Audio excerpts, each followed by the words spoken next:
is telling me we are live on our social channels for the first time ever. If you haven't tuned in to anything we've ever done before as well, my name's Nick. This is Rob, one of my colleagues from our SEO team. Rob, say hello. Hi, everyone. Tell us how you are today, Rob. How's your day been so far? It's been a good day. Very excited to be live for the first time. Please do not swear. This is Davina and all that. It should be good. Looking forward to it. Good. Well, it's super exciting, and I can see quite a few people across all our different socials as well have actually signed up to this thing. You can sign up on LinkedIn, Instagram. We're not on TikTok yet because we're not cool enough, we're not big enough, but we will be on TikTok in the near future, hopefully. We are still working on that. Feel free to drop us a comment, tell us where you're watching from, hit us a like if you can as well. But we're going to be talking, these are speed talks, so we're not going to wait around, we're not going to say too much, but we are Spec, we're a PPC SEO agency, and you're probably watching on the Winning with Shopify channel. We host what we believe now is the world's biggest Shopify podcast, which is absolutely incredible. Very humbling to see how many people tune into that on a regular basis. So yeah, great to have you all tuning in. And we're going to be talking about SEO. Is SEO dead? Is it not? Obviously not, or we wouldn't be in business. So we're going to talk about what has evolved and changed in SEO. So without further ado, Rob, kick us off. I'm going to keep an eye on the chat and chip in with a few bits, but kick us off. What are we talking about today? Cool. Yeah. So we are talking, well, I mean, the topic was, is SEO dead? And I think the reason why I've chosen to talk about this is because there is always, a bit of scaremongering that goes on. There's the doom brigade, as I call it. Whenever something changes, it's, oh, SEO's dead, it's over. What does it mean for us marketers and things like that? And this time around, we're talking about AI. That's where all the concerns are coming from. So sort of, I guess it's a bit tongue-in-cheek to then go and call this talk "Is SEO Dead?" because I'm sort of picking on some of the marketers that have been launching content talking about that kind of stuff. No, we do not think that SEO is dead, and I'm going to talk about that. Well, we're going to talk about that. So I just wanted to run back to show a few people over the past 20 years, just 20 years, some of the things that have happened to the SEO landscape, and we've had people go, oh, it's all over, everything that we knew has changed. We might as well give up now. So, we've had PageRank being introduced at the beginning of the 2000s. That was the sort of the start of how is Google going to measure this stuff and sort of organize who goes where. Panda, I think, was helpful content, or like the first phase of helpful content. Penguin, I think, was then a links.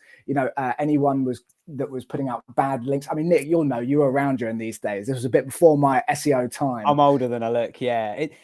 Panda freaked everybody out, I think. And it was actually around the same time, the cookie message of like, accept, decline your cookies. When that came out, Panda was happening at the same sort of time. And I remember having conversations with people going like, are you looking for another career at the moment? Like, we're going to be safe in this thing.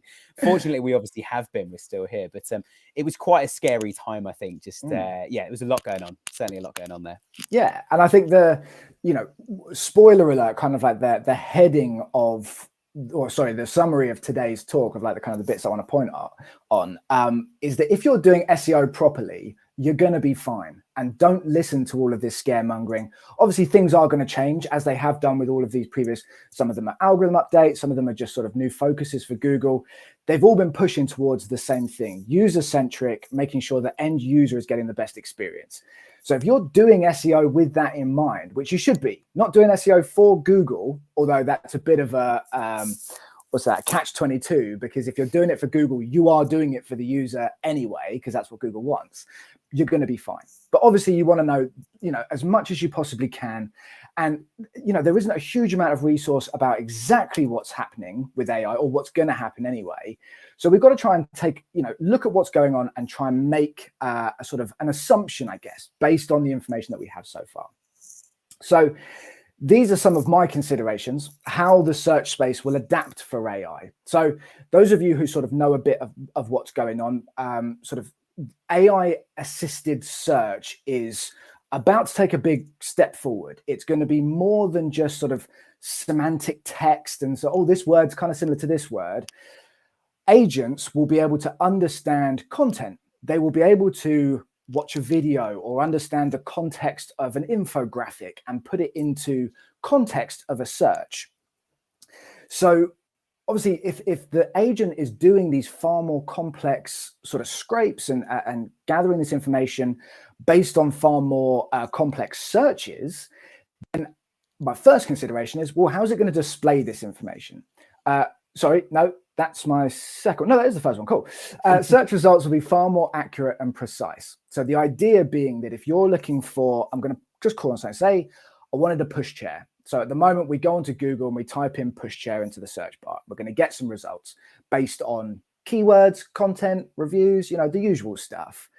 What these agents, what they're saying, things like Gemini 2.0 and stuff like that, it's going to be looking at far more than just sort of one page's worth of content. It's going to be looking at videos. It's going to be looking at potentially YouTube, review platforms, with the idea being that I could say, I want a pushchair that's going to fit inside my Nissan Micra, and I want to get it from a business that's no less than 4 stars on Trustpilot, and I don't want to spend any more than £800 on it. And that's going to be one search. And then this agent is going to go and do all of these things and come back with a far more personalized result than just, these are the top 10 based on who's got the best backlinks or something like that. Again, this is just my sort of where I see things going based on the research that I've done and sort of the resources that I'm looking at. So how are these results going to be displayed? They've got to be displayed in a slightly different way. It can't just be top 10. We've seen AI generative results at the top at the moment. That's interesting. We've got some bullet points. We've got some links going off to different places where that AI, where the Google AI has found that information. So if we're getting these far more detailed results, surely they're going to have to be displayed in a more detailed way, in a more sort of custom base. So thinking about that, what kind of information is that going to be displaying? And I think those AI results as well, Rob, that just when they actually appear on Google itself, they've really freaked people out, haven't they? And I know, I know doctors have freaked out where people have come in saying like, I'm pregnant, I've started smoking because Google AI told me to. And there's been quite a lot of that, which has been quite scary. But I think you're right, like that space is going to adapt. At the moment, it's just text. They're going to have to add videos, images, and other stuff. I guess the AI needs to learn first, like what's a safe image to put there and what's a real image versus actually, like I read the other day, I think it's like 10% of new content put on Instagram now is purely AI made. And if you don't say it's AI made, Instagram are trying to take it down as well. Like there's so much going on in the AI space. It's both scary and exciting at the same time. Yeah, absolutely. I can see, when the whole AI generative thing came out and, SEOs were panicking, oh, what's going to happen to the top spot, like above the fold, the sort of the top pixel width of the first few positions. What's going to happen with that? And now we can see that some of our own results are appearing there, and, click-through rates have dropped because a lot of time the user is getting the information they need and not needing to click through. But it's all still very early days. It's, there's nothing, it's all, Google is learning. It wants to provide the best for the user. So chances of all of that changing in the near future is highly likely. More complex searches would be to expected. So that's what I was saying about, looking for pushchairs, but more specific kind of variants of that search. So does that mean that there's going to be more integration with voice search? And we've actually got one of our topics coming up for the lightning rounds is going to be talking about voice search and optimizing for voice search. Obviously, we get a lot of that on our phones, or if you're speaking to your smart speakers, that's all voice-based. And it means that you can do a far more complex search because it's voice-based, rather than sitting there and typing out all these sort of conditions to what it is you're looking for. So is that going to be involved in how, SERPs are displayed or how they're used? And then the last point on this one is personalization. It's all about UX. It's all about resonating with the user. It's all about, the user being the end goal. So how far will Google go? And I think, Nick, you're talking about the sort of the generative results at the top. They must be gauging how users are interacting with that because they want to provide the best, the best result for people, or the best layout. Yeah, absolutely. And I don't know if anyone's seen any stats or anything yet. I know there's a few questions coming in already about AI. So yeah, keep the questions coming, everyone. But I think at the moment they don't seem to be releasing anything. One theory I did read a few weeks ago, and this is kind of stuck in my mind. I've not seen any data on this, but the theory was that, as you say, Rob, people are getting the answer to their question, then leaving Google. And because they're not clicking on a listing, Google's then going with the click-through rate on SEO's dropped. And if Google haven't updated the algorithm to know that, it will start removing people from first position, where you've had the best bit of content for 10 years or whatever. You've always been number one. They start removing you because people are no longer clicking on you, and put someone else in there and see if that was, no one's clicking on that either. I have seen a little bit in some of the data. I don't know how conclusive this is yet, but where some of the AI listings, some of the like how-tos and FAQ type questions, they've actually like clients have like dropped down and down and down, and almost like Google's let everybody have a go at number one, and no one's getting any clicks because everyone's getting the answer from the AI. And then just gone and put that site back at number one because, well, it must have been good because it was the only one that does get clicks, even though the clicks have dropped by 95%, which I think from our point of view, like in the SEO world, it is obviously very, very frustrating that Google started doing that, because you worked so hard to get a top place listing and now you don't have it, and it's nicking your content and putting it in the AI result. But you know, Google would argue your logo's there and that's enough. And it's like, well, yeah, logos don't sell products, unfortunately. There's a lot more to it. Yeah, no, we want the clicks. Nick, what's your microphone on your zip? Sorry. There? It's doing a bit of crackling and it's scraping on it. Sorry, guys. Cool, I'm also clicking every button in the background here as well. Yeah, that's what it sounds like. Making notes. That's what we like. So, I mean, these are just assumptions. These are just based on sort of what I think is going to happen to the search space over the, probably the next year. It is moving quickly. Go and have a look. Go and find some resources for your own. Obviously, trusted resources are best, but it is sometimes cool to hear some rumors and see what people are talking about, because those rumors can become true. So it's always good to kind of be plugged into the idea side of things, as well as the trusted resources, I guess. And another one as well, which I don't think I've spoken about, was the text to action, I guess is what you would call it. It's like the ability to type something in and that agent will go and do things. E.g., build me a website based on sports nutrition, where the call to action is to sign up to a newsletter. Enter, and then off it goes and generates a website. That's the stuff that I'm kind of concerned about, because how far will that go? I'm talking more than just marketing, like the ability to rely on bots to just go and create. That's the scary one. But don't have nightmares, team. We'll see what happens with that. Cool. So the next point is, what can we do to stay on top? This is like the sort of the actiony bit. Hopefully, like everyone that's joined today, this is the stuff that you're going to want to hear about.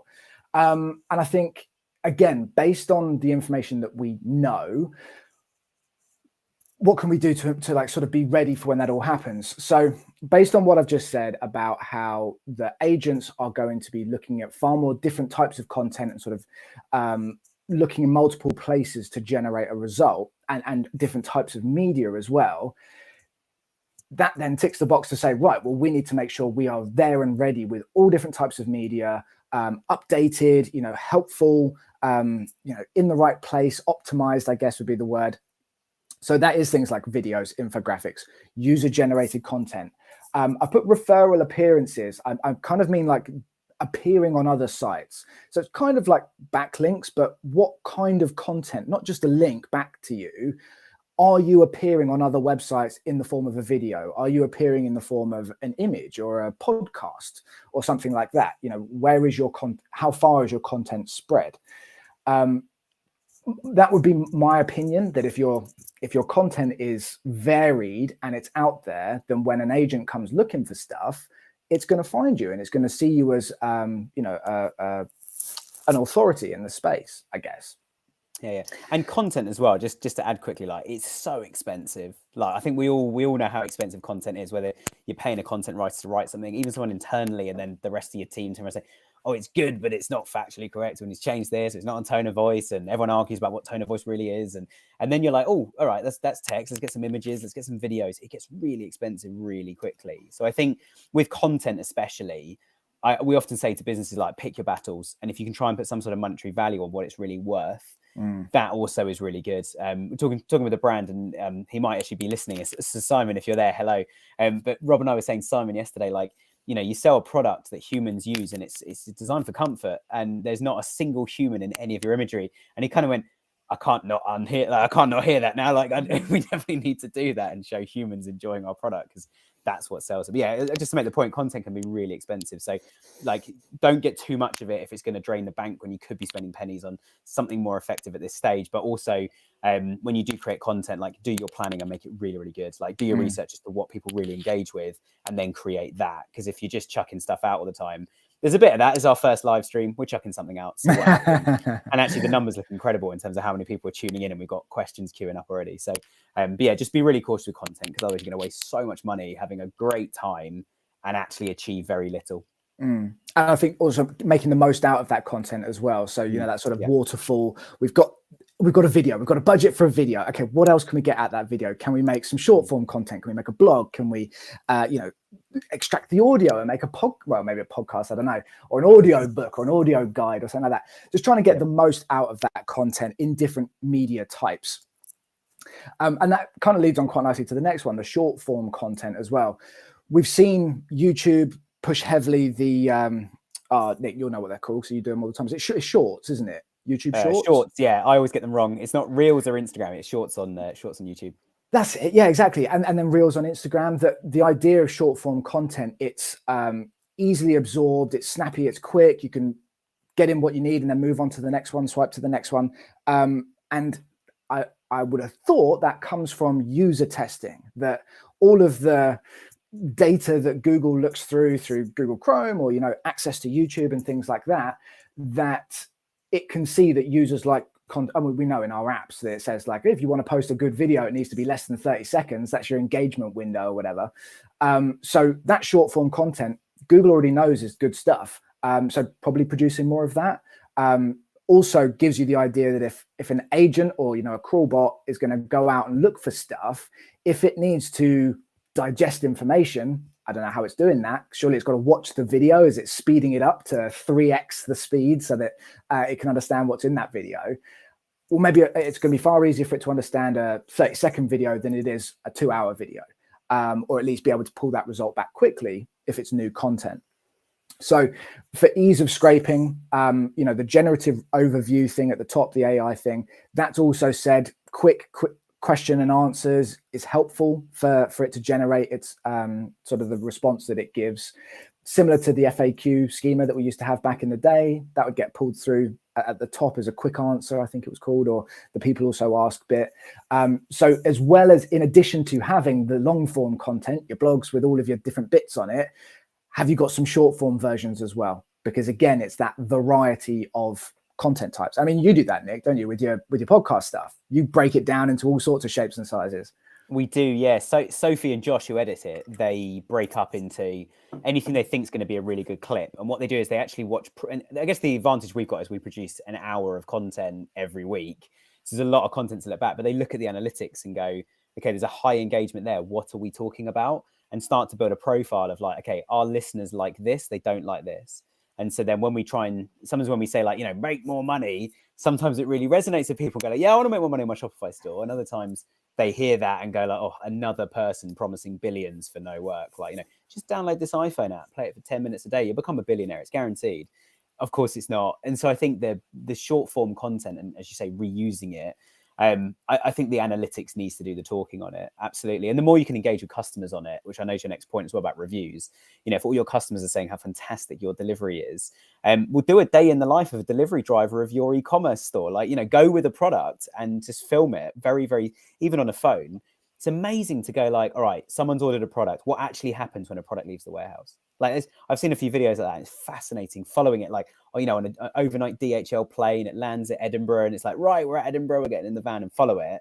That's really cool for your audience to see how it's got from like the side of a mountain where it was a piece of clay to now an item to then be created, to then be sent, or you purchased it, then to be sent and arrive at your house. So, yeah, I think an amazing journey like that, and actually not expensive content as well. And I think you know, your final point, reviews, like I think there's a huge amount we need to learn about reviews, especially this year when there's trade tariffs coming in across the Atlantic.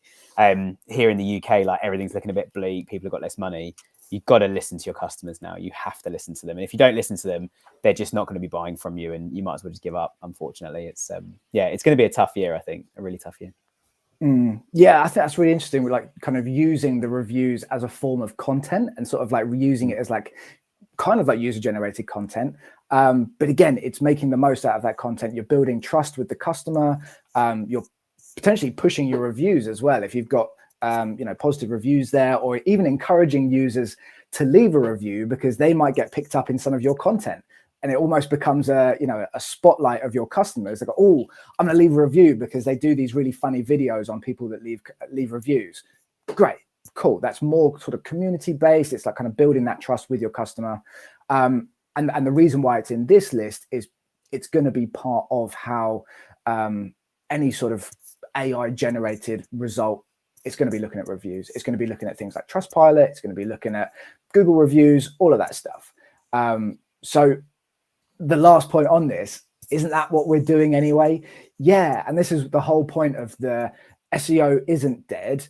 As long as there is internet, there is going to be ways that people are going to need to search the internet. And if you're doing SEO properly with the user, the end user in mind, you've got nothing to worry about. Just do your research, look at what's going to be like the areas to focus on a bit more, and push that. You know what you're doing. Cool. And then I think this is the last slide before we jump onto the questions. And again, this is sort of a useful one. How to utilize AI for better productivity. I would have thought anyone that's a marketer that's listening today is probably using some type of AI, whether it's, even like the stuff that's built into Canva. I think there's like a little AI thing where you can generate a result based on something you're looking for, or copy.ai was I think that was one of the first ones that I was introduced to, where it could come up with ideas for you. And it was like, this is incredible. So how can we be using AI to sort of stay ahead of the curve, I guess, because everybody is, majority of marketers anyway are using AI in some way. So content, obviously content is king, content is queen, however you want to say it. How can we utilize AI for more content? And is that still important? Yes, obviously on the previous slide, we're talking about content is still important. Use it to build ideas. I mean, a lot of people are saying, I don't want to just copy stuff straight out of AI. Yeah, don't, because chances are there is somebody else out there that's put in exactly the same prompt that you have. I need a blog post on sustainability in the clothing industry. Wow, how individual. If you copy and paste that and put that on your website, chances are 90% of that is going to be duplicate content. However, if you ask for ideas and then you take those ideas and turn them into your own, and I think actually a lot of these ideas I stole from Nick. Nick sort of, I know you're playing, this is interesting information here, but a lot of these did come from Nick. Train it to know your tone of voice. And I've touched on that at the bottom as well with the build custom GPTs. Train AI. That's the whole point of it, is that it's trying to learn. It wants to sort of better itself. So the more you give it, the better the result is going to be. So if you're constantly just loading up a fresh instance of ChatGPT and starting a new chat and going like, do this today and then do this today, it's not learning what your movements are. It's not getting any better. It will still give you those same results. But if you can dump in a load of information in sort of the area where you can build custom GPTs, or even just staying within a chat, because it will still remember the stuff that's in that thread, you can then get it to know that stuff. It suddenly becomes a member of your team, that it knows what your values are. It knows what last year's marketing campaign in the summer was, because you've left all of that stuff in there. And it's now sort of thinking based on information that you would use as a marketer. So don't be scared of it. Use it. It's a new sort of assistant. I mean, we use AI quite a bit in the office, and this is something that we play around with, sort of building custom GPTs for clients, loading up tone of voice documents, loading up information that we can then utilize it as a sort of an extra member of the team. And it's been great. As Nick, have you done a podcast on? We talk about it all the time. Yeah, where we've had guests sometimes say like, yeah, we just wrote all our content with AI. It was great. Saved us loads of time. And then realized we lost all our rankings for all our content because Google knew it was written by AI. Yeah. I think the biggest thing that AI can't do when it comes to content, and I make this point a lot, is that you still need to have, and I have these like, I might even write these up in a document somewhere and release this, because I have these like principles of like, you just need to be a good business with a good product that customers want. I know it sounds really simple, and you could add a few other pillars into that.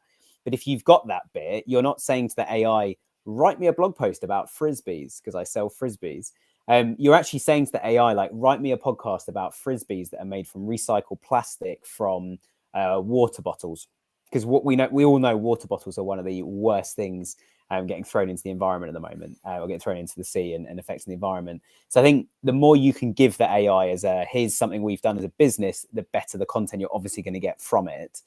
I think the other issue I find with AI is a lot of people go into it and like, I need to write a blog post. And it's like, no, you need to make some more sales on your website. How's this content going to help you achieve that? There's been so many marketing teams over the years, and we're all guilty of this. And I've done this myself. We get so bogged down in all the fun, shiny stuff. And actually, we just need to go, you know what? We just need a better product. We need a better product imagery. We need to review our prices. We need customers to say what we do, the basics. We get so bogged down with like, oh, we're based in a really cool location. Let's just go and do some really cool filming, put it on our Instagram. And it's like, none of it's relevant to what you do. So customers are enjoying it, but none of them even know what you sell. They don't know about the Frisbees. And it's the Frisbees we need to get off the shelves. I mean, that's very top of funnel. Red Bull have done that very successfully on their social channels, where they film a guy jumping off a mountain, and there's almost no, there might be a logo on his parachute or something like that has Red Bull. While simultaneously selling billions of cans at the same time in every possible shop you can possibly imagine across the UK. I've even seen them in retail stores. Some retail stores have a fridge with like, you spend 100 quid and you get a free drink. And it's like, oh, I'll have a Red Bull. And it's a Red Bull fridge as well. Exactly. Heavily branded. Yeah, absolutely. Yeah. So they are a marketing company, but they do sell a lot of drinks, which is why people know them for the drink in the first place. But yeah, I do agree. It's a good point. Research, it can write keyword lists. Take that with a pinch of salt, because unless you've got it plugged into a GPT that is using actual data, I'm not super certain that those results are perfect. I think, Nick, you were looking at this the other day. The search volumes that it was kicking out weren't quite spot on, were they? No, it was trying to use SEMrush plus Google Keyword Planner, and I couldn't get it to give me UK search volume. This is ChatGPT, and it's the paid number. I think what volume we're on, 4 or something. 4.0, yeah. Yeah, so it was using that, and it was using Google Keyword Planner and SEMrush, but I couldn't get the results to match anything else. It also wouldn't give me just UK results, and when I tried to tell it to give me UK results, it still chucked out. It still said it was global search volume. And then afterwards, when I checked the UK search volumes, they were higher than the global ones. It's like, that's impossible. You can't have an egg bigger than the egg basket. Like, that's impossible. So yeah, it wasn't great for that. What it was really good for, though, is I did give it some competitor websites and said, can you write me a keyword list for this site, or what, including search volumes? Because though they weren't right, it did put my biggest ones at the top as the biggest ones. So the numbers didn't stack up, but the bigger the number was in ChatGPT, the bigger the number was just on the UK or global ones that I found. So there was some logic in there in what it had found. I said, can you write me a keyword list with search volumes for this entire competitor site? And it did. And that did help, because then I went on their site and went, right, which page is ranking here, which page is ranking there, and used another tool. So it got me flying a lot quicker than I would have without it. But I was very disappointed. I saw the search one was like, Rob, all our dreams are solved. Just use this. And you were like, you sure they're accurate? And we checked. I was like, no, they're not. They're not accurate at all. But it was a great starting point, like to sort of get you off the starting block. Yeah, 100%. And that's kind of one of the main things we've always said to any of our clients. If you are going to use AI, just make sure there's still an element of human revision, I guess, or like looking over it, sort of checking through it. But so research, getting ideas, creating a brand tone of voice, running competitor audits, all of that stuff can be really helpful as a starting point, and then just going through it yourself. You can even get it to review script errors. That's really cool. Running page audits. So it is a super useful tool, super creative. We've suggested building your own custom GPT so it understands you. So if you were going to ask it to create you a tone of voice document, it's going to need to know who you are. And what I tend to do at the end of a prompt, if I'm sort of trying to figure out a prompt, and what I do tend to do is I'll put something in, see what the result is, and then tweak it. When I get the final result, I'll then ask it what prompt would have given you this result the first time round, and then sort of making a note, because I'm trying to learn what a sort of a prompt, what makes a good prompt, so that my next one is going to be a little bit better.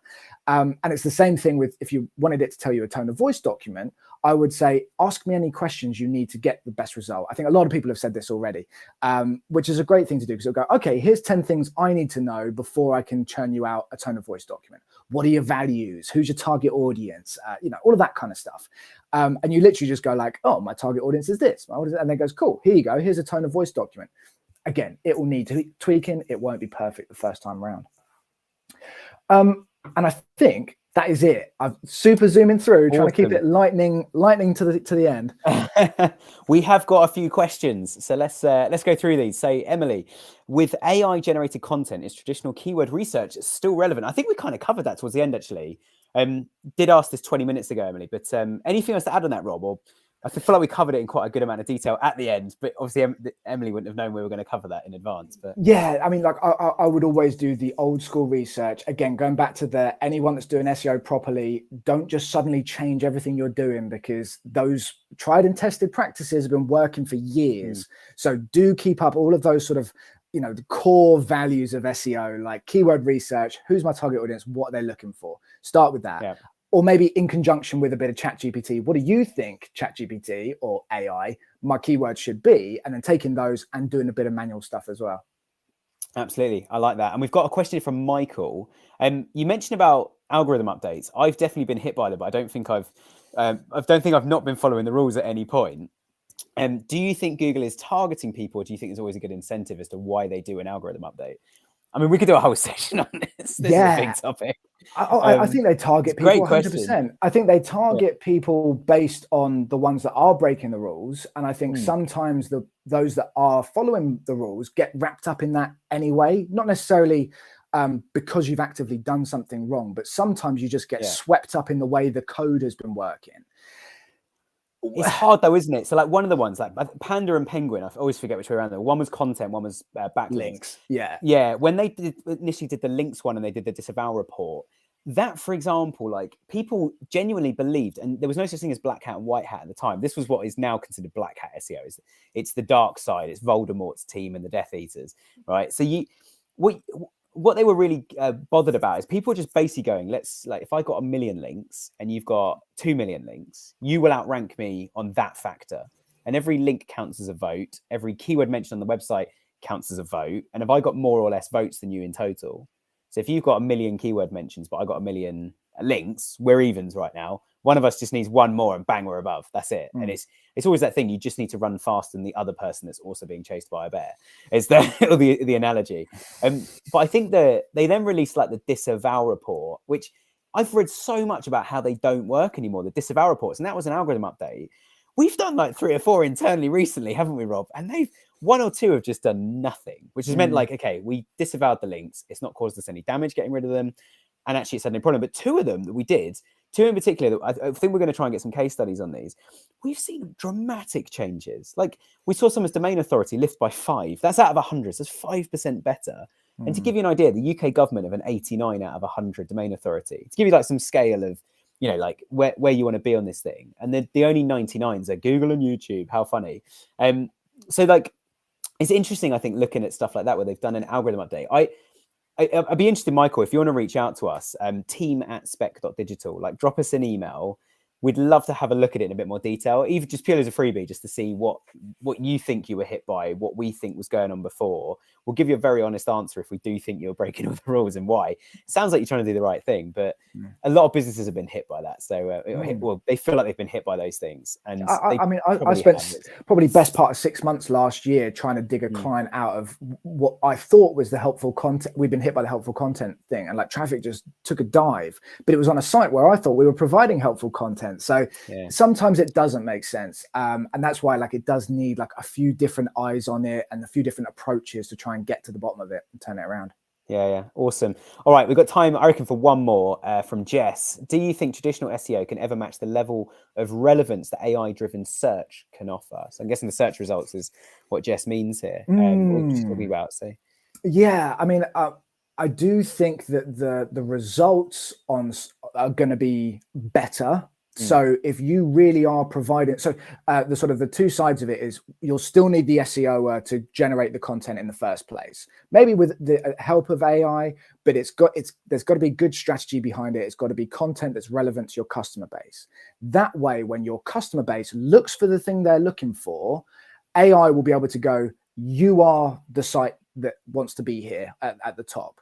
So even though there is sort of a lot of AI wizardry going on, finding the right results, as long as you are doing the right thing, your customer is going to find you, and it's going to be easier for your customer to find you if you're doing the right thing, because no longer will you get swept up in different, what was the one I think it was something to do with like bakery, and there was a word, it was like a food type, and it was also like a legal representation or something, two different worlds. Barista, that's it. It was something, Coffee and law, barista. yes, That was one that yeah. came up in the office. And then the it's other like, well, no longer will they clash. If you're a barista day. or you're a barrister, no longer will you see your, the other side on your results. It's going to be far more specific because your audience is looking for it. Yeah. We had it on Chesterfield and Chesterfields. So Chesterfields is a type of sofa, and it's a designer. It's a very famous English design of sofa called Chesterfields, and it's a design. And there's lots of companies called like Chesterfield sofas, and that sort of thing. There's also a place in the UK called Chesterfield, and probably other places around the world have copied some of our names, which I know you guys across the pond like doing. But look, I really appreciate your time, Rob. It's been great to have you. Thanks to everyone. I can't believe how many people have tuned in as well. It's been great. If you want to join the next one of these, it's literally 2 weeks from right now, minus 35 minutes. So 4 o'clock on the 18th of Feb. I've got the amazing, he's a really good friend of mine, Richard Chappell, who's the ex-CMO of Play.com and Gymshark. So during both of their enormous growth at Gymshark and Play.com, Richard Chappell was at the helm of all marketing. He's an absolute legend. We're going to be, similar to the conversation I've had with Rob today, I'm just going to be throwing questions at Rich, and we're going to be discussing stuff that's going on. And we're specifically going to talk about how they started the year as well. Each year, what would be the things that those two businesses would be focusing on, to show everybody how we can focus on that. Thank you so much for tuning in, guys. Instagrammers, I'm so sorry. It doesn't seem to have worked. I don't know why. I have connected it. We will try and get that fixed for next time. Thank you to all the people who have asked questions, Michael, Emily, and Jess. And yeah, tune in next time in 2 months. And if you want to reach out at Spec, we are spec.digital is our web address. Thanks so much for tuning in. Take care, everybody. Bye.